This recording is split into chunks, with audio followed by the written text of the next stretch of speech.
वो होता नहीं है असली, लेकिन आपके लिए असली बन जाएगा। फिर सारा फोकस आपका इसी पर ही फोकस हो जाएगा कि भगवान ने कर दिया, अब भगवान ने सजा दे दी, अब मेरे साथ मेरी किस्मत इसीलिए खराब है कि भगवान ने मेरे साथ कर दिया है, क्योंकि मैंने माफी नहीं मांगी, टॉयलेट चढ़ा दिया, मैं बुरा सोचता हूँ ऐसा। तो ऐसा ही चलता जाएगा, गिल्ट और पकड़ता जाएगा, पाप भाव और आता जाएगा। पहले सर मैं भगवान को अवॉइड करता था, अब इस डी को अवॉइड करना है। हाँ, अब डी को अवॉइड करना है। हाँ। भी इसका सामना करना है, ये मैं बताऊंगा अभी अवॉइड क्या करना है। जी सर। अभी पहले मत समझो इतना, जी सर। जो मैं कहूंगा वही करना है। जी सर। अब आगे नहीं बढ़ना। तो मैं एक बार समझा रहा हूँ कि आप जितना डी से सी को ठीक करने की कोशिश करोगे, उससे सी और ज्यादा गहरा होता जाएगा, पाप का डर और ज्यादा रियल होता जाएगा, नरक और ज्यादा रियल होता जाएगा। परिवार को कोई बीमारी हो गई, परिवार को कोई बीमारी हो गई तो आपका शक यहीं जाएगा कि भगवान ने कर दिया है, क्योंकि मैंने ये गंदे विचार लेकर आया था, मैंने ये कर दिया, वो कर दिया। तो सारा ये जो नकली खतरा है वो असली होता जाएगा। ये सारा खतरा नकली है, 100% नकली खतरा ये। लेकिन आप जितनी ज्यादा डूइंग करोगे, उससे ये खतरा असली महसूस होने लग जाएगा। मन की प्रोग्रामिंग हो जाएगी, मन के अंदर पैटर्न बन जाएंगे कि असली है। मन की गलत ट्रेनिंग हो जाएगी। किसी बंदे की गलत ट्रेनिंग हो जाए तो वो गलत ही काम करता है ना। जैसे किसी बच्चे को सिखा दें 2 दूनी 5, बचपन से ही सिखा दें तो वो कभी 4 बनेगा? No sir. हाँ, तो वैसे ही आपकी ट्रेनिंग गलत हो रही है, उसको टाइम लगेगा। हाँ, तो ऐसे आपने अब गलत सीख लिया है ना। जी सर। तो अब सही सीखना है। अब आपने अब तक गलत ट्रेनिंग कर ली थी। जी सर। कि माफी मांगने से कुछ अच्छा होता है, माफी मांगने से कुछ भी अच्छा नहीं होता, ऐसे धोख देने से, भगवान से कुछ कहने से कुछ भी अच्छा नहीं होता, क्योंकि भगवान तो बीच में है ही नहीं। आप अगर आग में हाथ डालोगे, चाहे भगवान के 100 व्रत कर लो, भगवान के 100 बार पूजा कर लो, क्या हाथ जलने से बच जाएगा? No sir. तो प्रकृति के नियम तो सब पर लागू है ना। जी कि हम जो करेंगे उसका फल तो हमें मिलेगा। भगवान उसमें आते ही नहीं है, बीच में आते ही नहीं है ना। भगवान कोई फल हटाते हैं ना कोई फल देते हैं। वो तो कुदरती नियमों के अनुसार जुड़ा हुआ है, कर्म के साथ फल तो जुड़ा ही हुआ है। आग में हाथ डालोगे तो वो तो जलेगा, बीज बोओगे नहीं तो फल मिलेगा। हाँ, ये तो कुदरत का नियम है ना। तो जैसे चाहे पापी का, जिसने कत्ल किए 100, उसका हाथ डालो उसका भी जल जाएगा। और जो ये संत या पोगापंथी बने फिरते हैं, जो उनका भी चलेगा। हाँ, जो तो बोलते रहते हैं उसका हाथ डाल दो उसका भी जल जाएगा। तो बजरंगबली उसका हाथ बचाने क्यों नहीं आते? बोलो। जी सर। हाँ, तो भगवान का, बजरंगबली का कोई रोल नहीं है, सिर्फ और सिर्फ रोल कर्मों का है। जो कर्म करोगे उसका फल हाथों हाथ मिलना ही है। भगवान ना सजा देते ना फल देते, ये कुदरत से अपने आप ही मिलता है। तो ये भगवान का कंसेप्ट आपने बीच में ऐसे जोड़ दिया है, क्या समझे? डी से सी ठीक करने की कोशिश नहीं करनी, जितना करोगे सर तो हाँ, उतना फंसते जाओगे, पैटर्न बनते रहेंगे। हाँ, ये पैटर्न बनते रहेंगे और पैटर्न से ही फिर कंडीशनिंग हो जाएगी, फिर यही आपको चलाते रहेंगे। फिर ये सारा कुछ पाप पुण्य से रिलेटेड होगा, भी कुछ भी करोगे पहले ही पाप पुण्य का आ जाएगा, पहले ही नरक स्वर्ग का, यही आपका चश्मा बन जाएगा। जी सर। हर चीज आप पाप पुण्य स्वर्ग नरक भगवान से रिलेटेड ही जोड़ जोड़ के देखोगे, एक चश्मा चढ़ जाएगा। सारी चीजें बस यही चीज देख के चढ़ता हूँ, चश्मा ही समझ लो सर। हाँ, जो चढ़ा हुआ है ना। हाँ सर। हाँ, तो वैसे तो कोई चश्मा है नहीं आपकी आंखों पर, लेकिन ये रिलीजियस ओसीडी का चश्मा जरूर है। जी सर। तो इस चश्मे को उतारना है, ठीक है? ये चश्मा है बस, और कुछ नहीं, ये नकली चश्मा है। जी ठीक है, क्या समझे? ये जो डर का नकली चश्मा है सर, इसको हटाना है। हाँ, ये सर ये। हाँ, तो जैसा अगर लाल चश्मा पहन ले तो चीजें लाल दिखाई देती है ना, तो वैसे ही है कि आपने ये डर का चश्मा चढ़ा लिया है, तो सारी चीज, सारी बातों में, सारे विचारों में डर ही डर नजर आता है। और सी से जितना बी की तरफ आओगे, सी से जितना बी को ठीक करने की कोशिश करोगे, इन विचारों को हटाने की कोशिश करोगे, सीमन वाले, टॉयलेट वाले, उससे ये रिपीटेड हो जाएंगे या फंसने लग जाएंगे, ये बार बार आएंगे। फिर एक बार तो ये हट जाएंगे, भी खतरा कम करोगे ना माफी मांग के, ये खतरा जैसे कम होगा एक बार तो हट जाएंगे, लेकिन फिर से आ जाएंगे, दोबारा आएंगे, रिपीटेड आएंगे, फिर से ये खतरा बढ़ता जाएगा, ये बार बार होता जाएगा।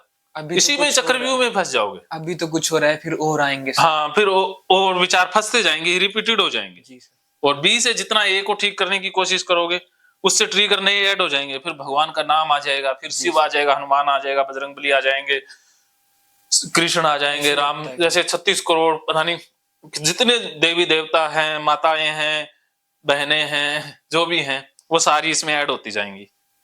ऐसे ही हुआ है सर मेरे शुरू से लेकर अब तक। हाँ ट्रिगर ही बदले हैं। हाँ, ट्रिगर ही बढ़ते हैं, बदले हैं, जी। ट्रिगर बदलते जाएंगे, बढ़ते जाएंगे। ओसीडी तो वैसी की वैसी है। फिर आपको भ्रम हो जाएगा, चलो एक ट्रिगर निकल गया, आप ठीक हो गए। जी सर। ठीक नहीं हुए, वो ऐसे शिफ्ट ही हो गया ना, मेरे साथ फिर ट्रिगर बदल गया। यही भ्रम होता है जी, क्या करें। समझ रहे हो? जी सर। क्या समझ आया अब तक?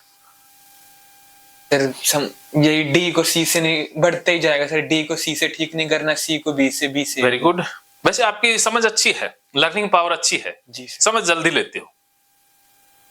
सर समझ गया, मतलब डर हट जाएगा तो फिर सारे सब कुछ। ये डर है ही नकली। जी सर। जब असली डर हो तो मान लो। असली डर तो वही है सर, आग में हाथ डालना, वो असली हाँ, डर असली है। आप कुएं के अंदर कूदेंगे तो मरेंगे, वो तो जी असली सर। है। जी सर। ये उसमें काल्पनिक भगवान है। बचा देंगे। आप भगवान का नाम लेके कुएं में छलांग लगा दो और बच जाओगे। No sir. नहीं बचेंगे। भगवान बचाने आएंगे? नहीं आएंगे। अगर हम छलांग लगाएंगे तो भगवान कहेंगे भाई तूने छलांग लगाई, अब मरेगा तो तू मरेगा, मैं बीच में थोड़ी ना कोई तेरे कर्मों को रोकने आने वाला हूँ। जी सर। ऐसे तो भगवान के वैष्णो देवी जाते हैं तो इतना एक्सीडेंट। हाँ, तो वो सारे जी सर। कुछ व्यापार है लोगों का, कुछ अंधविश्वास है। जी। ना वैष्णो देवी जाने से कुछ होता, ना वैष्णो देवी ना जाने से कुछ होता। जी सर। भारत अंधविश्वासी देश है। यहाँ पर ये धार्मिक चीजें चलती हैं। लोगों को बेवकूफ बनाना हो तो धर्म का सहारा लेना बहुत अच्छी बात है। लोगों को ठगना हो तो धर्म बहुत अच्छी चीज है। जी सर। जैसे कुछ शायरों ने या कुछ विद्वानों ने तो कहा है कि धर्म एक अफीम जैसा है। अफीम का नशा होता है ना, जी सर। जो छूटता नहीं है, फिर ऐसा ही धर्म है। इसका नशा है, इसमें नशा है। सर मेन तो रीजन ये है कि जिसको जिस चीज में मजा आता है वही, उनको भगवान के साथ रहने में अच्छा महसूस होता है तो वो ज्यादा सीरियस नहीं लेते।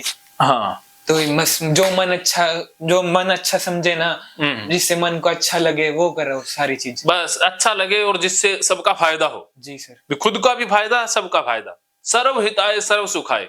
जी सर। ऐसा ना हो कि मुझे जैसे किसी को कत्ल करना अच्छा लगता है तो दूसरा तो मर रहा है ना। जी सर। भी जिसमें खुद का प्लस दूसरे का विन विन सिचुएशन हो, जी सर। जिसमें सबका भला हो, प्रकृति का भी भला हो। जैसे जंगल काटना आपको अच्छा लगता है लेकिन प्रकृति का नुकसान हो गया तो वो गलत है। भी सर्व हिताय सर्व सुखाय। भी आपका सुख, पहले आपका सुख फिर सबका सुख। जिसमें आपका सुख है बाकियों का सुख नहीं है, दुख है बाकियों का, तो वो फिर गलत हो गया। जी सर। क्या समझे? मतलब सर वही वाला सर, सर्व हिताय सर्व सुखाय। सर्व हिताय सर्व सुखाय। तो इसमें सबका सुख सबका हित। मतलब अपने सुख के साथ दूसरा का सुख भी हो, वो सही है सर। हाँ, वो अच्छी बात है। हाँ, वही चलेगा। जी सर। बाकी तो मन बहलाने के लिए गाली भी ये ख्याल अच्छा है। जी सर। ये भगवान का कंसेप्ट मन बहलाने के लिए ठीक है। डिप्रेशन जी सर। या आशावादी बनाए रखता है। भी जो निराशावादी इंसान है बहुत ज्यादा, तो भगवान के सहारे कुछ दिन काट लेता है। जी सर। सत्संग ये ऐसे ही होता है सर, सत्संग वाले में। हाँ, तो जी सर। निराशावादियों ने आशा की किरण भगवान को खोज ली है। जी सर। उनका उनके जैसे लिए वो चीज अच्छी है सर। हाँ, अच्छी है, वो कुछ दिन निकाल देते जी हैं। सर। भी छोटा सा भ्रम है लेकिन जी जी तो रहे हैं।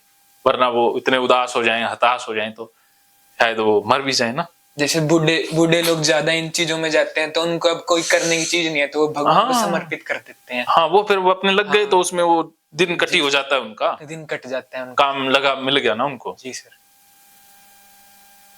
यही तो है धर्म का आधार। इसी पर था कि डिप्रेशन, चिंताएं कम हो। लेकिन इन पप्पू दद्दुओं ने बेच दिया धर्म को, ही कबाड़ा कर दिया, कचरा कर दिया इन पप्पू दद्दुओं ने। तो ये दिशा आपने गलत पकड़ी है। इस दिशा से तो इस जन्म में भी ठीक नहीं हो सकते। ठीक है। अब हमने ठीक होना है तो दिशा बदलनी होगी। दिशा बदलने से पहले ये देख लेना है कि हमने कितनी गलत दिशा तय कर ली है, फिर हम सही दिशा में बढ़ेंगे। तो जैसे आपने जाना है दिल्ली, ये है दिल्ली, आप हो यहाँ सिरसा में और आप चले गए लाहौर की तरफ, यहाँ लाहौर पहुंच गए। अब लाहौर पहुंच के आपको पता लगा, किसी ने बताया कि मियाँ कहाँ जा रहे हो, तो आप कहो मैं तो दिल्ली जा रहा हूं। तो कोई कहे अरे दिल्ली तो इधर नहीं है, दिल्ली तो उस तरफ है, इधर जाओगे तो आगे अफगानिस्तान आएगा। तो यहां पर फिर आपके पास 3 ऑप्शन है, या तो यहीं बैठ के रोते रहो, किस्मत को दोष दो, या फिर वापस आके दिल्ली आ जाओ, या फिर आगे चले जाओ अफगानिस्तान की तरफ, धरती का पूरा चक्कर लगा के आ जाओ। ठीक है, हो सकता है कि आप दिल्ली कभी ना पहुंच पाओ, रास्ते में ही मर मुर जाओ। तो आप कौन सा रास्ता अपनाओगे, फिर कौन सा ऑप्शन चुनोगे? जब दिल्ली जो पास है तो पहले वो अपनाऊंगा सर मैं, जब मुझे दिल्ली जाना ही है तो। हाँ, तो आप दिल्ली से तो दूर चले गए ना, लाहौर चले गए, तो वापिस आना पड़ेगा। वापिस आना पड़ेगा, ठीक है, तभी दिल्ली पहुंच पाओगे। जी सर। हाँ, तो इसी तरह से ओसीडी में आपने गलत दिशा तो तय कर ली, तो अब गलत दिशा तय कर ली तो अब आपके पास 3 ऑप्शन है ओसीडी के अंदर। पहला ऑप्शन है ऑब्सेशनल चॉइस, कि जैसा ओसीडी बोलती है वैसा ही करते जाओ, जैसे ही भगवान से माफी मांगते जाओ, भगवान से दूर रहते जाओ, माफी सजा का इस डर में जीते जाओ। तो इससे क्या होगा, बीमारी और बढ़ती जाएगी। ठीक है, इससे बीमारी बढ़ेगी। ठीक है जी सर। और दूसरा ऑप्शन है नॉन ऑब्सेशनल चॉइस, जिसमें आपने कुछ नहीं किया, कुछ नहीं करते, आपने सब कुछ छोड़ छाड़ के आगे बढ़ गए। तो ये है रोना, बीच में रोते रहोगे कि मुझे ये ओसीडी क्यों, ये मेरे ही कर्मों का दोष है, करते कुछ भी नहीं, पंगु बन गए हो। और एक तीसरा रास्ता है एंटी ऑब्सेशनल चॉइस, जिसमें आप क्या करते हो, सारा काम उल्टा करते हो, भगवान की फोटो के सामने जाते हो, इन विचारों को भी बुलाते हो गाली के साथ, साले कुत्ते कमीने आ जाओ। तो इससे क्या है कि आप ठीक हो जाओगे। तो आप इसमें से कौन सा रास्ता, एंटी ऑब्सेशनल चॉइस, ये चुनने की चुन रहे हो? जी सर। तो अगर ये चुनोगे तो ये इससे फिर आपको उल्टा काम करना पड़ेगा। जी सर। गाली निकालनी पड़ेगी, सारा उल्टा ही उल्टा काम करना पड़ेगा। जी, जो आज तक किया उसका रिवर्स करना होगा, सारा रिवर्स करोगे। जी सर। तो इसके लिए जो मन कहेगा कि भगवान के सामने नहीं जाना तो धक्के से जाना है, भगवान के सामने कहेगा लात नहीं मारनी तो धक्के से लात लगानी है, सारा उल्टा करोगे। तो इससे क्या है कि एक बार तो डर आएगा, खतरा भी आएगा, लेकिन बाद में आप हमेशा के लिए ठीक हो जाओगे। तो कौन सा रास्ता सही? महकेंगे फिर से खुशियों के रंग भगवत गीता थेरेपी कोर्स के संग। इतिहास का पहला ऐप जो गीता के माध्यम से ओसीडी डिप्रेशन का इलाज आसान बनाएगा। ओसीडी डिप्रेशन का इलाज हुआ और भी आसान, और वो भी बिना दवाई, घर बैठे। किसी को बीमारी की चिंता है तो किसी को चिंता की बीमारी है। भगवत गीता ने लाखों करोड़ों का जीवन बदला है और आपका भी बदलेगा। गीता थेरेपी कोर्स में आपको मिलेगा सभी 11 प्रकार की ओसीडी का संपूर्ण इलाज, जैसे गंदगी का वहम, बार बार हाथ धोना, बार बार सफाई करना, बार बार लॉक दरवाजा चेक करना व अन्य सामान की चेकिंग बार बार करना, एक ही विचार बार बार आना, नुकसान व मरने मारने का विचार आना, HIV, rabies, cancer, heart attack का विचार आना, IBS और नींद न आने की समस्या का हल गीता कोर्स में मिलेगा। आत्महत्या वाले विचारों से मुक्ति भी गीता थेरेपी कोर्स से मिलेगी। राजेंद्र जोधपुरिया ऐप पर आपको ओसीडी से संबंधित राजेंद्र जोधपुरिया की किताब भगवत गीता के मनोवैज्ञानिक रहस्य और अन्य टिप्स पढ़ने को भी मिलेंगे। गीता है महान थेरेपी। गीता में CBT, हिप्नोथेरेपी, माइंडफुलनेस, ERP व अन्य बहुत सी साइकोथेरेपीज का समावेश मिलेगा। राजेंद्र जोधपुरिया ऐप एक, फायदे अनेक। आज ही प्ले स्टोर से डाउनलोड करें, लिंक डिस्क्रिप्शन में है। तो देर क्यों, अभी जाइए डिस्क्रिप्शन में और लिंक पर क्लिक करके प्ले स्टोर से अभी डाउनलोड कीजिए राजेंद्र जोधपुरिया ऐप और पाइए अपनी सभी समस्याओं का हल। मानो तो मौज है, वरना समस्या तो हर रोज है।